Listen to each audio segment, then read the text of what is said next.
পরমার যখন জ্ঞান ফিরে আসে, তখন জ্ঞান ফিরে পরমা অনেক চিৎকার করতে থাকে। বলে, "আমি বাঁচতে চাই না, আমাকে কে বাঁচালো?" একথা শুনে পরমার বাবা-মা কেবিনে ছুটে আসে।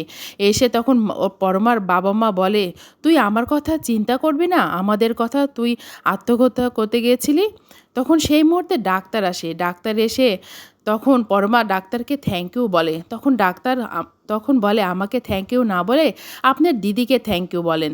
তখন পরমা তখন সুদীপাকে দেখতে পায়। তখন সুদীপা আসলে পরমা তখন তার বাবা-মাকে চলে যেতে বলে। তখন সুদীপা পরমাকে বলে, "তুমি কেন আত্মহত্যা করতে গিয়েছিলে? জীবনটা অনেক বড়।" সুদীপা তখন পরমাকে বলে, "তুমি আমার সঙ্গে এক জায়গায় যেতে পারবে?" তখন পরমা বলে, "কোথায়?" তখন সমস্ত ঘটনা খুলে বলে। বলার পর তখন পরমা রাজি হয়ে যায়। তখন পরমাকে নিয়ে সুদীপা যেতে লাগে। তখন তার পরমার বাবা-মা বলে, "কোথায় যাচ্ছিস তুই?"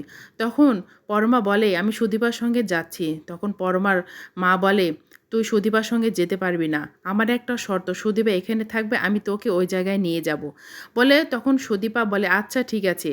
তখন ওরা চলে যায়। তখন সুদীপা তার স্যারকে বলে, "আপনি আমাকে এক জায়গায় নিয়ে যেতে পারবেন?"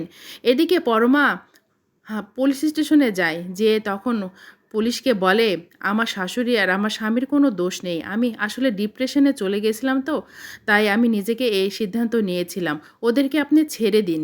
পরমা তখন বলে যে, "আমার বিয়ের আগে একজনের সাথে সম্পর্ক ছিল। এই ব্যাপারটা আমার শ্বশুরবাড়ির সবাই জানাজানি হয়ে গেছিল।